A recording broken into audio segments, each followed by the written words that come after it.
Yes, welcome to the show. Y'all are listening to Art Talk Music, and you're really listening to Trevarri Huff-Boone. That's his new tune off of his brand new album that he just released called The World Is Yours, Part 1. That track is called Dancing with the King.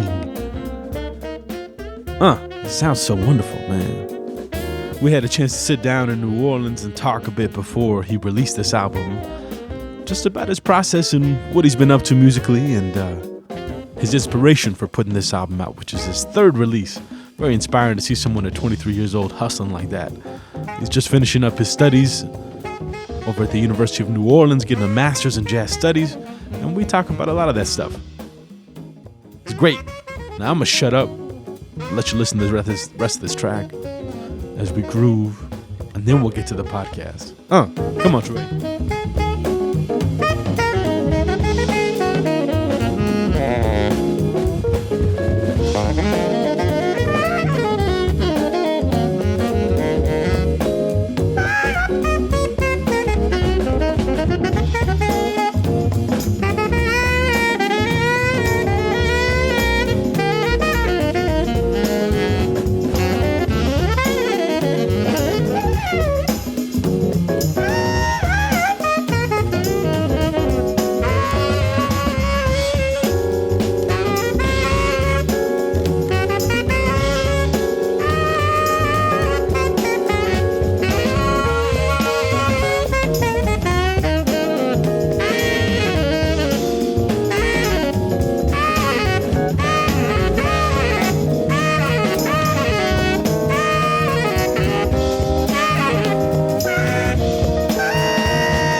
That's Mr. Oscar Rosignoli on the Fender Rhodes, Mr. Willie Green III on the drums, Stephen Tumblin on percussion, and Mr. Max Moran on the bass. That happened to be the single of the album, and like I said, the album is called The World Is Yours Part 1. It's available everywhere. Right now you can go to your phone, to iTunes, to YouTube, to CD Baby. I'm going to put some links in this podcast so you can check it out. It's called The World Is Yours Part 1, and we're going to get to this conversation with Mr. Trey, and we'll get to playing this track as well as another track in its entirety at the end of the podcast so you can enjoy them as well as go check them out on the full album. But now, thank you for listening to the podcast, and please help me welcome to the show, Trevarri Huff-Boone.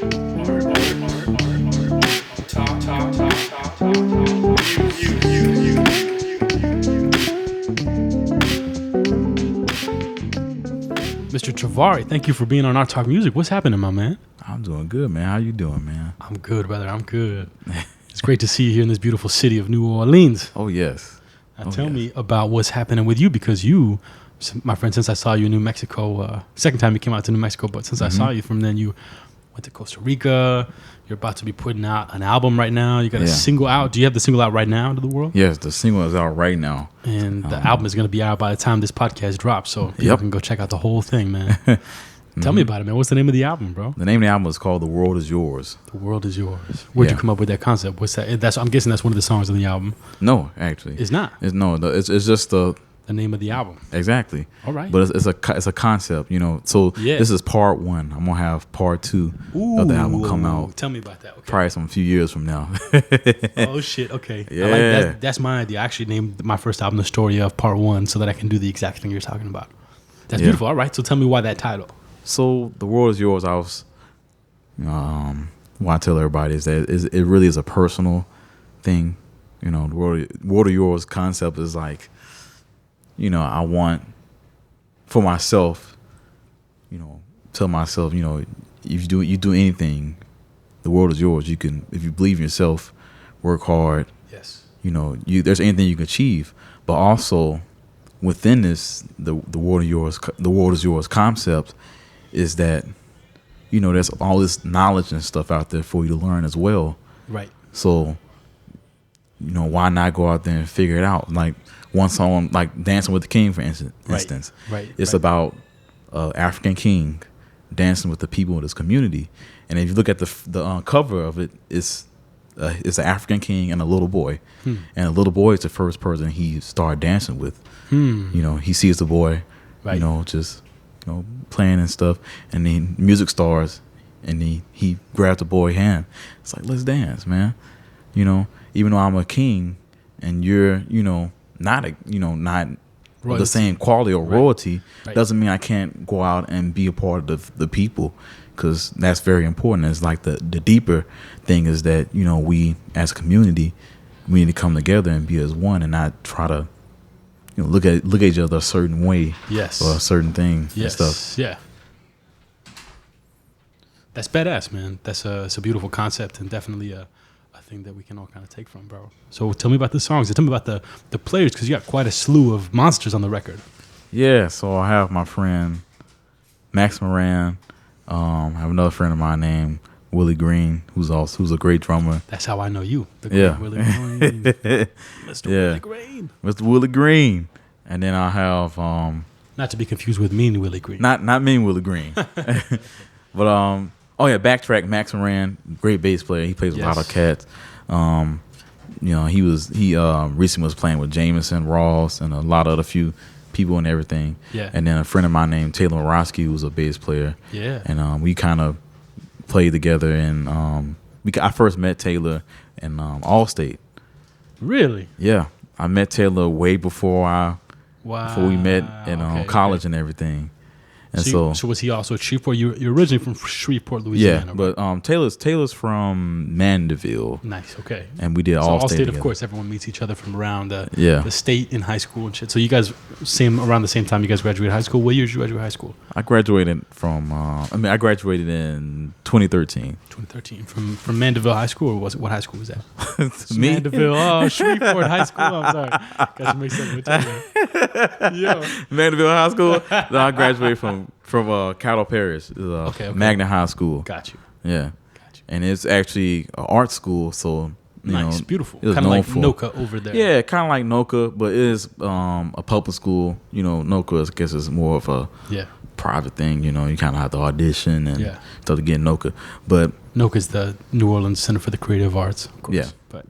But Magnet High had a lot of great musicians and stuff come out of there. Mm-hmm. One guy ended up going to Juilliard. He's was a violinist, and that was actually before I went there to go to school. But it's known around the city as being a really good school for music. So you met Taylor in Allstate, and then Trent is also on there. I met Trent actually. Trenton O'Neill. Sorry about that. Mm-hmm. Trenton O'Neill. He actually. I met Trent. Is he a bass player as well? A drummer? He's a drummer. Okay. I met him when we did NOCA summer camp. Got you. So I did the summer camp, and I met Trent, and then I ended up going to school with Trent at Loyola as well. Nice. I'm like, man, you here too? So it's like all these guys. Taylor was there, Taylor Morosky, and Trent was there. And so was Willie, right? And so was Willie. Yeah. And Willie was a few years older. Right. But, Willie was like, oh, man, you play like an old man. When he first met me, he's like, man, you got an old soul. I was like, what? Really? And so that's a beautiful feeling as a musician when you hear that from someone. It's like, even if they're just a couple years older than you, it's like, Oh shit. Okay, cool. I'm doing something all right. Yeah. Whatever it is. Yeah. And then Who also else has got? Yeah. I have Stephen Tumblin, Okay. who's a percussionist. I think you run into Stephen before. I don't know if I have. Oh yeah, he Not he was on tour with us with Willie. He didn't. I don't think he made Nice. Okay. that far into Mexico, but he's a great percussionist. He also was a Loyola grad, Nice. but he's in Lafayette right now. But he's on the album as well, playing congas and bongos and a lot of different percussion instruments. I also have Christian Bold on the album as well. He's a great vocalist here in New Orleans, and he's actually going to be coming up with a project of his own that he got me on as well. Beautiful, man. So how old are you right now, Trey? 23. So how does it feel to be about to release your first album at 23 years old, man? It's my third. What? It's your third album, Trey? Album. Shit. Well, tell me about the first one, man. It's beautiful, bro. Like, I'm proud of you, man. Like, I didn't get my first album out until I was like 26 or 27. So, I released my first album, which was a Christmas album, and I released that when I was Christmas album. Why'd you do that?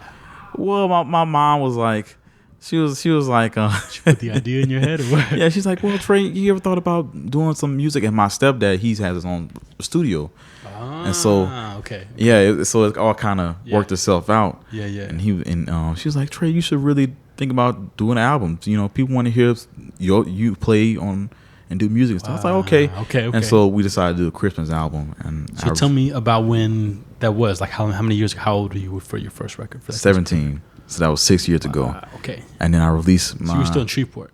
Yeah, I was still in Shreveport. This is actually my senior year. Before you graduated high school? Before I graduated. Beautiful, man. And I remember sending the CDs to Loyola. Yeah. And when I got to Loyola, was one of the ladies that worked in the office. Her name was Miss Balthazar, Miss Carmen.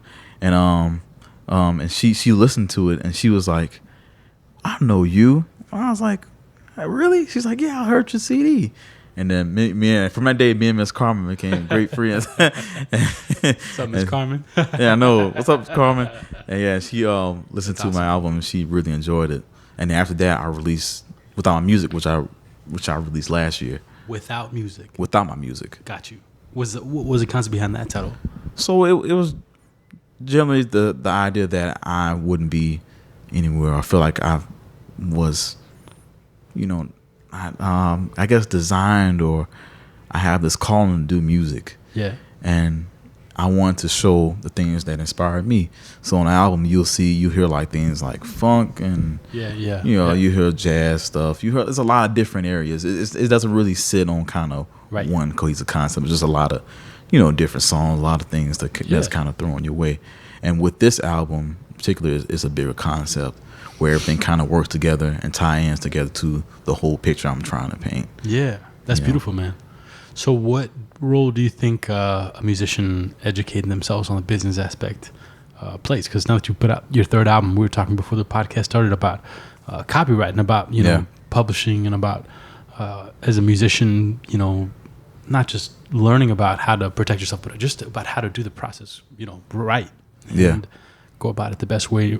Of course, there's also the aspect of promotion and stuff like that, but how much attention do you put towards that business stuff? Because you're in school. And I'm sure you take some business classes as well. Yeah, and stuff, I took some business classes while I was at Loyola, and it definitely helped learn. I took like this class that was on copyright and everything, and there was a lot of legal stuff. There's a lot of stuff you had to go through. Like it was almost overbearing, because I was like, man, I gotta know all this. but at the end of the day, you just kind of sift through the stuff that's like, okay, this is what I really need to know. Yes. And this is what I need. This other stuff, like the lawyers and the music attorneys and all those guys handle all that stuff. But it is important to know. It is important to know. It is important to know. Not just say like, I'm gonna leave it to other people to take care of this for me, but like learn how I can do this in a way that then, if it's not a business lawyer that's taking care of this, at least it's someone that I can teach how to do this, because I know how to do it right. Yeah, exactly. Yeah. Exactly. But I think at the end of the day, it is very important to kind of focus in on what you're doing, on the key aspects of it. Yeah, like definitely knowing how to identify, fraud and stuff, and identify like, well, and be really aware of, okay, I need to get my stuff taken care of on my end, like, Right. sound recording, Right, copyright, protecting yourself like and that. protecting yourself and all those other things. So what means are you using to distribute your album, if you don't mind me asking? Are you going through CD Baby, or how are you going to release the album independently? You just put it up, like sell it and only have hard copies at your shows, or are you going to have it like up on like Bandcamp or just on your website? So it's going to be on major streaming and downloading sites. So Beautiful. Spotify, iTunes. I did use CD Baby. So it'd be Spotify, iTunes. Yeah, all the major distributors. Yeah, Amazon, all those. And I also will have hard copies. Did you put your first album or your second album or your first album as well through CD Baby as well, or is this the first one you're doing that? This is the second one I'm doing Gotcha. CD Baby. I think it works out pretty well. Yeah. And but the first album I did, was definitely, we was kind of just learning the ropes, learning it. So I put it out, and then I definitely had hard copies, but we did that mainly through Bandcamp. I got you. Okay. So tell me about schooling and stuff, man. You are at University of New Orleans, finishing up your senior year in jazz studies, right? Yeah. What's it been like being in school all these years, man? Like being a schooled musician? It's interesting, man. I feel like there's a lot of things that come from it with guys like, being in school is, you don't gain the real knowledge and the street knowledge. The street knowledge of music, which can be very true. Yeah. There's some guys, and I'll even say myself, that there's a lot of things I didn't learn in school. Sure. I learned from other musicians, but at the same time, for me, it's something that I always wanted. Going to school, getting a master's degree, with the education, having that title, it's being able to use that, if I need to. I was gonna say, do you like the idea of that? Do you like the idea of like teaching one day? Yeah, I totally do. You enjoy teaching and stuff and being in that perspective? I mean, do I think I'm ready to teach now? No, sure, of course not. I don't think I'm ready for that moment, but down the road, some people don't like teach. I personally don't enjoy teaching. Yeah. Not to say I don't enjoy sharing information and being in a place of like presenting or showing some stuff to other people, but teaching guitar is not something I plan on doing later in my life. Yeah. What's up, man? What's up? We're gonna take a little pause real quick, and we're back. Just saying hi to Mr. Trevarri's roommate, Mr. Mark Anthony. Yeah. Recently divorced with Jennifer Lopez. No, I'm just kidding. Not my roommate. I'm just kidding. But a good friend of mine. Great friend. One of my best friends. Yeah. Man. So tell me about, we're talking about the schooling thing, man. So tell me about what do you see next for you? Like let's say, what do you see in the next 10 years? Like where you see yourself in 10 years at 33? I see myself recording, collaborating, traveling, doing all these things, writing. Yeah. I see myself doing a lot of different things, a lot of different areas of music. Mm-hmm. And as somebody I always really look up to as, an artist who I would think that he's doing something that I would love to be doing, as Terrence Blanchard. Mm. I think more so of me, I would love to be doing more of, I guess, playing and like collaborating on projects. But I still like the idea that he does. He has his own project. And at the same time, he's able to write music for Spike Lee, because he helped do the music for Black Klansman. Mm-hmm. And Mo Better Blues. Yeah. But recently, sure. Black Klansman. And then also he did an opera not too long ago. That's something it's called Champion. He did it here. I went to go see it. Beautiful. Didn't Peyton also do something like that? He wrote, I don't know if you wrote it, but definitely did like a collaboration with not an opera, but even I think it was a ballet or something like that a while ago. Peyton? Nicholas Peyton, yeah. Nicholas Peyton? Oh, Nicholas Peyton. Oh, I know you're talking about Terrence Blanchard right now, but that's a cool thing about New Orleans trumpet players. Yeah. They just venture out into absolutely anything they can do. Like the name of your first album is like The World Is Yours, right? Yeah. Yeah, I'm not sure. I'm not all totally right. sure. So yeah. anyways, tell me about this thing that Terrence did. He did something. He did an opera, wrote an opera. Yeah, he wrote an opera, man. It was. You'd like to do that one day, maybe? Yeah, I would love to do that, man. I did it for my senior recital at Loyola. I wrote like a little suite. Really? They had strings and percussion. Was it pretty sweet? It was pretty sweet, man. I'm sorry. It was pretty good. I mean, of course, that's like this little kinks and stuff, you know. Yeah. But I think if I was, It's beautiful, man. Yeah, get some guy. I'm thinking about doing it for my next project. Actually, after I'm done with this project, I'm thinking about taking a break from doing like albums. Yeah. And I'm gonna release that, and I'm probably gonna do a few more other things. I'm thinking about doing like I haven't said this to anybody, but I was thinking about this. I think about this yesterday when I was working on some, work for a school. Yeah. I was thinking about doing a trio album, me playing piano. Really? Like a trio, not a trio album, but a trio, like I guess EP or a few songs or something. So let's get into that. So when did you first get into music? Was piano your first venture into music, or was saxophone the first? Saxophone was definitely first. And where did it come from? Was it in your family or at the house?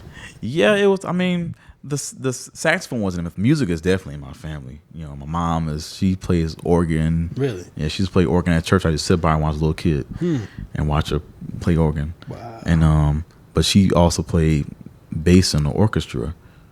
Wow. My mom is like 14.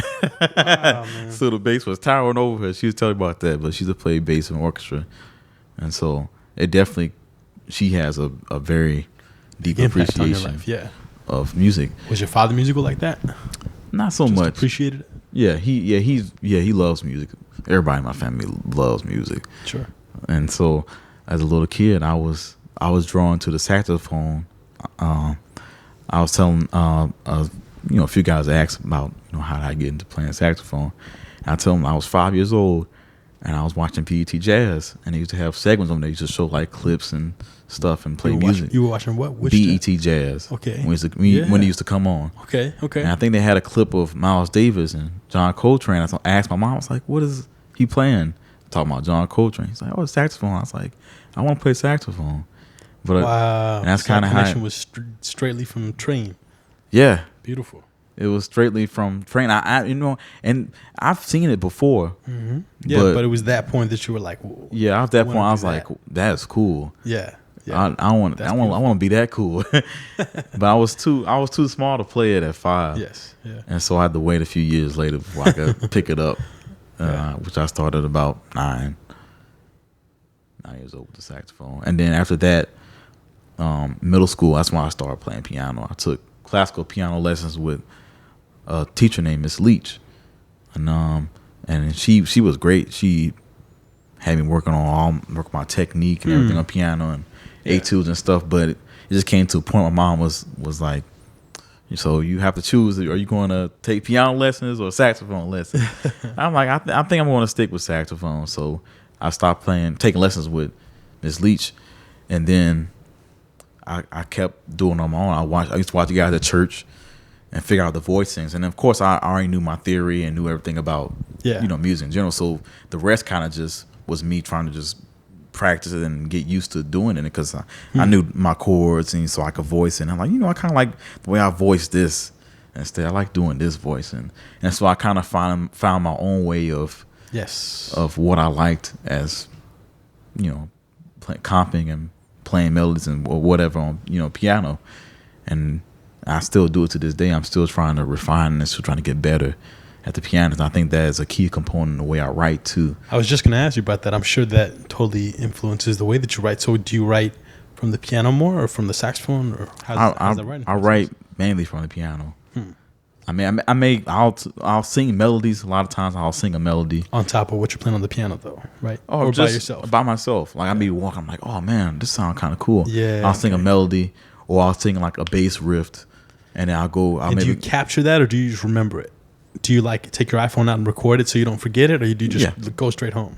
I'll take my phone out and I'll record it, and then when I do that, I'll go back to it later, and then I'll go mess around on it, and I may end up changing one part of it, and then it may become a section of my song. It's kind of like I like to write my songs and kind of piece them together, and then I'll kind of, once I have certain pieces I like to use, then I'll change them and reinvent them to kind of fit together, like a puzzle. Yeah. But altogether, I like my songs to have like this forward momentum in them and not be very stagnant.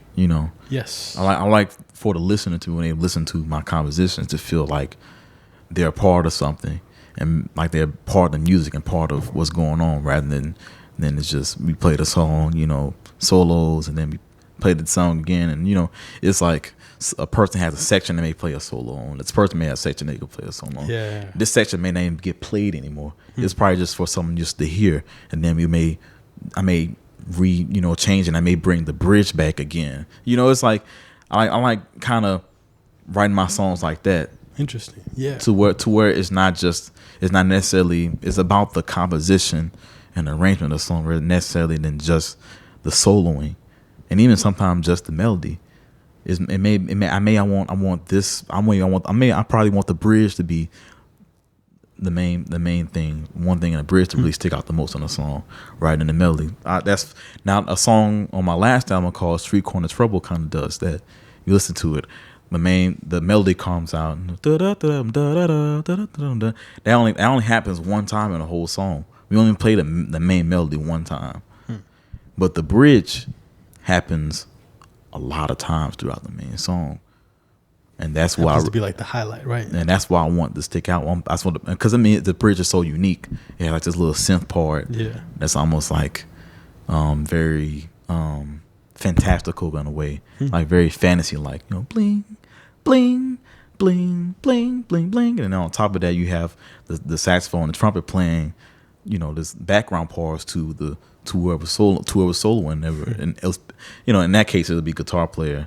But I'm going on a tangent. I could really get into this, man, because to me it's a very, I'm trying to figure out how as an instrumentalist and how as a writer can I appeal to somebody who is not as connected to music, or to what, to just instrumental music in general. So how do words and titles and ideas or images play into all of that, since it is instrumental music? It plays a lot into it. I mean, I guess going back to Street Corner Trouble, it's about a person, especially a black person, getting racially profiled. And so, hence the name Street Corner Trouble. I could be standing on a street corner, and I could get profiled for not doing anything. Yeah. And so, on the cover of that single, because I released it as a single, I took the cover. I took the picture at Studio B. Brandon Odoms over there, who runs the Studio B. He has great artwork. He does artwork all across the United States. I mean, celebrities have been to his thing to see his work. He done all types of stuff, and he gave me the chance to go in there and shoot some photos, and I was able to capture a perfect picture to symbolize Street Corner Trouble. On it was, I was standing kind of at a hard angle, and you'll see like a phone booth, and the telephone's hanging down from it, and then you see like papers scattered on the floor, and on the backdrop you see like a picture of Martin Luther King and some other people, but it was kind of like, it was black and white, and it was kind of had like writings on it and everything. So if you look at that, it's visual, almost a political statement, like the album artwork is. Then, right? That's the photo you said on the front, of the front of the single. Of the single. That single. Yeah. So that song is indeed a political statement. Yeah. That song is a social statement. Yeah. And I think pictures and title of the song, all that works hand in hand together. Yeah. And then the music is like it's the frosting on the cake at that point. Yeah, all right. It's like, okay, I can understand it now. I can understand what you're trying to say within the picture, right, and the title of the song. And so I think that's all that is. It almost becomes like the message that you're relaying, and like the album artwork and the scene that you're laying out for people is almost like a church, and like the beautiful structure that kind of calls out to you. And once you go in there and experience what it is, like, you're getting the message. And like that in a way is almost like what you did. It sounds like what you did with that single, where it's like you're painting this picture for people of what the vibe is, and you're inviting them in to then experience it. Yeah. That's then the message that they're relaying, which is instrumental. But I mean, but at the same time, you're getting all these other aspects of the total artistry, yes, of the project, direction of like what the intention is with it, right? Yeah, exactly. Yeah. And I think that is what I always want to do and strive for as a artist and as a musician. That's beautiful. It's the correlation between everything. Sure. And I think that's sometimes that's something that could be forgotten. Yeah, that could definitely be forgotten. Especially, not to say especially, but it's instrumental music. Yeah. So certainly, as many tools as we can try and put into that to make the connection stronger for people. It's like, I think that's helpful. A key important, because think about it, man. The first thing somebody's gonna see is the image. The image. They're gonna see the name of the song. They're gonna see the image. They're gonna be like, okay, that looks cool, and I want to see how this gonna sound. Or that next, looks whack. Next, yes. Next, on to the next. So true. That is so true, bro. So true. All right, so here's another question that I thought about, man, because, you know, I had a wonderful conversation in New York with a friend of mine that's right around your same age. He's 22 years old, and he's doing amazing things out there since he moved out there, but he went the total other route of where you're at, and that, you know, he was in school for a year and a half at City College. He moved there from Albuquerque and started working in a situation and missing opportunities that were pretty big. And one of his teachers pulled him aside and was like, listen, man, you don't have to do school. Like, it's not for everybody. Yeah. And he like relayed to him his story as a teacher, which was like, when I was in school, it took me a while because I got called out to go on the road, and I took those opportunities, and I came back and finished school later. Mm-hmm. So in a way, that was kind of what he did. And now, you know, he's been living in New York 4 years. So for about the last 3.5 years or so, or 3 years, he's been working as not just a musician and making a living doing things like that, but also now on salary as a booking agent for a high-end entertainment or an event company. Mm-hmm. And so what do you think about, or what are the hurdles you see coming out of the education world into the world of just like, you know, working your craft to make money? I mean, I know you've got CDs going and all that stuff, but like, what do you see in the next, you know, 2 years, since like you got another semester before you graduate, another year, I should say. We're in September semester. Right there. Yeah. The semester, you graduate in December. Mm-hmm. No, I graduated in May. In May. So I guess, yeah, a year as of total. Right. So what do you see like after that year, you know? I think honestly right now I've been doing pretty well, being able to, you know, do my thing here at school and also be able to play. I think that's all it's going to do is just go up from there. You know, I think the opportunities that I have had so far being in school have been great, and I've taken advantage of them. And I've used it for relate over to my teachers, and my teachers have been really supportive and great with it because they're all musicians, and they all understand that. It's an understanding here within the education system, without a doubt. You know, Barry Stevenson and I were talking about that when we sat down in New York, and the experience of him going and getting his master's degree at University of New Orleans was just like, you know, he missed one of Steve Maskowski's classes, and he came and told him later, and he was just like, Steve, I'm sorry I missed the class. You know, I had to go on WWOZ, and you know, he thought, you know, Mr. Maskowski was going to be upset, and he was just like, yeah, like, whatever, man. Like, anytime you got something like that, like, just miss class. Don't even worry about it. Just tell me later. Like, that's the level of support. And I didn't deal with that at home at the University of New Mexico. I had my choir teacher, because I had a gig, threatened me with my grade over my head. Oh man! Because I let him know with so much time. Or I had I remember my high school, one of my high school music teachers. I had 3 different high school jazz band teachers in my high school, my 4 years that I was there. But the fourth one, the last year, we had 2 guitar players. Me and John Maestas were seniors. You know, we were sharing the guitar chair. Yeah. So there was one guitar player that could be there the whole show and play the whole guitar part. And I let the teacher know with time that I wasn't going to be able to go because my girlfriend's parents had bought these tickets to this big show that I really wanted to go see. And man, he threatened putting a bad name out in the music scene. God. If I missed this show. And I was just like, motherfucker. Like, fuck you. You know what I'm saying? Like, man, how could you do that? Like, how could you not encourage us as working musicians to try and go out and start learning how to fucking make a living? Yes. On top of that, then I realized as I get older, and I'm gonna have my jazz studies professor at the University of New Mexico on, and I'm gonna grill him. I'm gonna talk some serious questions with him, because there is that sense of like, you wonder how much they're resentful by not having gone out into the real world and just focused on making a living as an artist, as opposed to just jumping into a salary job and eventually getting tenured at a university and just sitting on that money. Yeah. And like, yeah, you're making good money and like all that shit's great, but like, are you happy? Yeah. Because if you're not happy, how miserable are you making your students? You know what I'm saying? And that's why I value, man. I want to be able to. I'm young, man. I'm 23. Yeah. And, you know, sometimes I feel like I'm older because you get caught up doing so much stuff, and you like, oh man. But at the same time, I'm like, man, I'm enjoying this. I'm loving every like, moment. Yeah, but like doing as well as you're doing now and playing a lot with Willie and putting out your third album and playing with other people around the city and stuff like that, are you making enough money now to just make a living playing? Because like you do think about what your bills are and you know what I'm saying, like having to pay your own rent, your own part of an apartment or a house with other musicians you're living in and stuff like that, and then eventually insurance, you know what I'm saying, for your car once you get a car, and then health insurance, you know, and then phone bills and whatever bills you got at the place if you get Wi-Fi and shit, you know what I'm saying? It's like all that stuff comes at you real hard once you don't have that blanket of like, student loans, or I don't know if you got any or not, but like, support from parents, just even being in a system to where it's like, oh, well, I'm a student, you know what I'm saying? It's like, no, you ain't a student anymore. Like you got to pay rent. Exactly. It's a point to be real about all that stuff. Yeah. Do you think, does that stuff linger over you like in your life? Yeah, man. It's something I definitely think about because, I'm definitely going to be challenged with certain things like student loans and all these other things. And, and that's just something I just have to really pray about.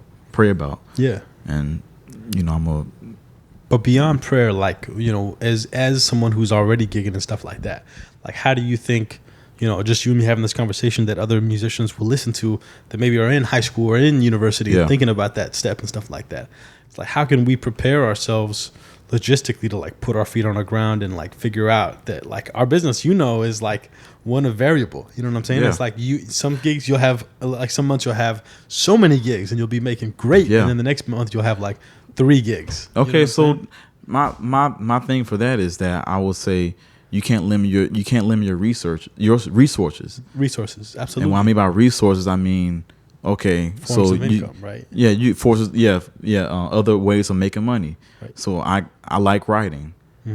So that's one thing I could do. I could write. So how good am I in the studio?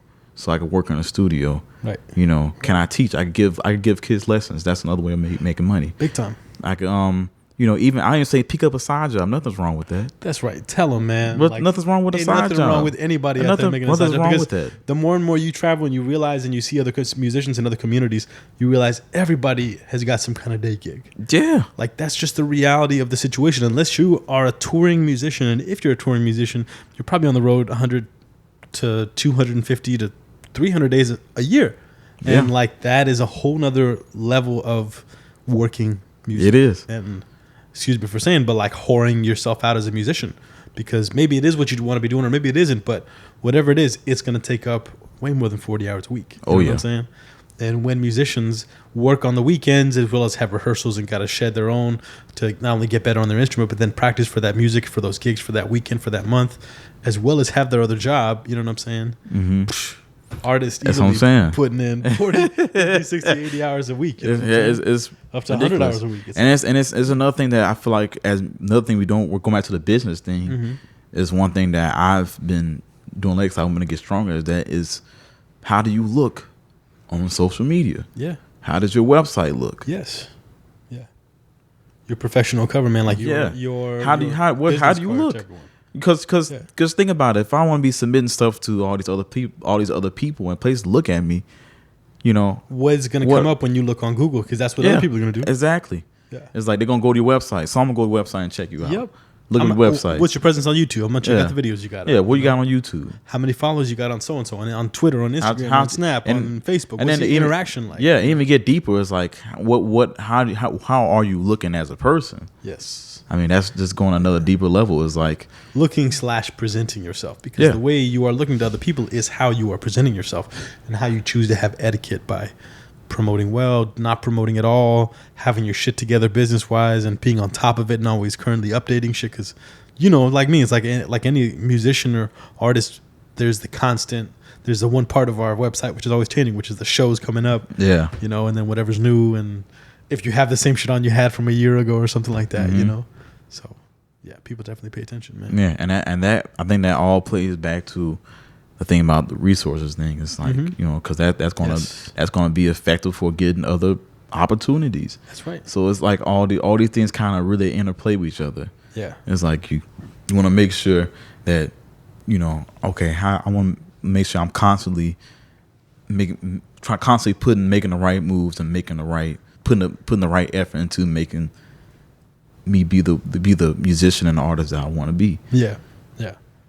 All right. Here's a question out of left field, man. It's one that bass player friend of mine up in New York was telling me about from this Art Farmer book called Notes and Tones. And I hope I'm getting that correct. And then me and Barry Stevenson were talking about it. There's a question that's the through line question that Art asks to all of the musicians that he interviews in this book. And it's, what does jazz mean to you? Jazz. So what does jazz mean to you? Not asking you to define it, but what does it mean to you in your life? Man, it means freedom. I think it means freedom. It means if can I use more than one word? Come on, bro. You can use all the words you want to, my friend. Come on. Or now. just yeah, freedom. Creativity, artistry. Yeah. That's what it means to me, man. And the reason I say freedom is because you really, there's no boundaries. Yes. At this point, there's no boundaries for jazz. I mean, where we at right now with what Robert Glasper and Christian Scott and all these other guys who I think are kind of the leading guys in what the jazz sound is. I mean, you go deep and say, does jazz even like a really strong statement towards this particular genre of music? But yes, I mean, but at this point, I mean, yeah, I accept it. I mean, I think it's something that all other great masters of jazz would highly agree with. I mean, think about what Miles Davis was always trying to figure out a new sound. Yes. I mean, from the 60s to the fusion to his last album was he was trying to incorporate hip hop. I mean, he was always following the trends. This dude was always like, I'm trying to figure out how can I stay current. Yeah, take current or trying to push it. I'm trying to keep pushing this, man. Keep trying to figure out what's the next thing, because it's always going to be the next thing. And he's paying attention to it. He's trying to listen to the heartbeat of what's happening. Yeah, it's beautiful, man. Yeah, so that's what I mean by freedom and creativity, meaning that kind of ties back into that as well. I love it. Yeah, is like, how creative? How can I, how can this composition be unique? How can the way I play be creative? Yeah. And in artistry, which is what we was talking about earlier, back when it goes deeper to the way I present myself, the way my album looks, the song titles. Right. It's the whole package. It's not just the way I play. It's everything that is also incorporated into who I am as a musician and as an artist. That's beautiful, man. Yeah. So that's what jazz means to me. I love it, man. Now, bringing it back to the album, which is going to be available for everybody to check out, and I'm so proud of you. I'm happy for you, man, that you are going to be putting this album out. Just tell me a little more about it, man. Tell me about the vibe of it. Is there something you want people to know as far as what you were thinking when you went about creating it, and now sitting about to release it this weekend coming up at the U.S. Mint, at the Mint here in New Orleans, the Jazz Museum as they call it, right? The Jazz Museum. Tell me about this album, man. So it's funny, after I released the album last year Without My Music, I was already thinking about this album. Yeah. And that's kind of, as soon as I'm about to release this album, I'm thinking about the next thing I want to do. Oh, for sure. But it was just funny because I've had songs had songs in my mind that I was like, man, I think this would be a good song to use for the album. But I at the point I didn't know what I wanted to call it and everything. But I knew how some of these songs made me felt, like a particular song on an album called My Dove, which is about my great grandmother. She passed away some years ago when I was still in high school, and this particular song is very personal to me because it's about her and about how such a strong-willed woman she was, and how much she helped me, my mom, my brother out, helping us get to where we need to be. Yes. And that kind of going to the little love aspect of the world is yours. And I have a few songs in that bubble, and I have songs in the bubble of unity, which is Dancing with the King and Aboriginal. Dancing with the King, like I said earlier, about the African king and bringing the community together. And Aboriginal being the coming together of cultures. And in Aboriginal, you'll hear the didgeridoo, You hear the range stick. You hear shake. You know, didgeridoo coming from Australia, range stick coming from South America, and shakers and the flute. I'm playing flute and the saxophone on there. So you're hearing all these different instruments and textures, which kind of come to the back to the idea of the coming together of cultures, and the coming together of these people from different cultures to create a song that is an embodiment of knowledge. You know, what can I kind of get from you? Yes. What can I get from you? What can you? Right. Aboriginal, which is also the natives of the country. Yeah. So it's an homage to a lot of things. It's homage to a lot of things, but at the end, all of it ties into the world is yours. That concept. The concept. It's beautiful. So, even though that's kind of what I want to get throughout the albums. That while you listen to the album, you're getting all these different things, and some of the songs are more personal than others, of course. But I think that's the way I want it to be. I think that's the way it should be. I think the more personal I can be as a musician and being vulnerable, That's beautiful. I mean, that's how we ought to be, man. We have to be as honest and as open as we can be towards everything in life. And being honest as musicians is our duty. It's our responsibility, man. We ought to be mirrors of our time and our culture and our experience. And so if you're not talking about your experience, then what are we doing? You know what I'm saying? Trey, it's so fucking good to have you on the podcast, bro. I appreciate you, man, and I'm so excited about your album coming out. Now tell me the name of it one more time for everybody to listen to. So it's going to be called The World Is Yours, Part 1. And we'll put links to your website, to places that people can check out that album, purchase it, and support you. And, bro, I look forward to seeing you down the road in New Mexico again, my man. Yeah. Be back. And we got more short stories to share for the next one. All right. Thank you so much for being on Our Talk Music, my man. Man, thank you so much for having me, man. And congratulations, my man. Thank you, brother. All right, now. That was the episode. Thank you, Trey, for being on. Now, as I said at the beginning of the show, we initially listened to Dancing with the King, and I rudely began my intro on top of that. So we'll listen to that at the end. But the first tune we're going to listen to is another one off of that album, which, as I said, is available everywhere. This tune is called Aboriginal.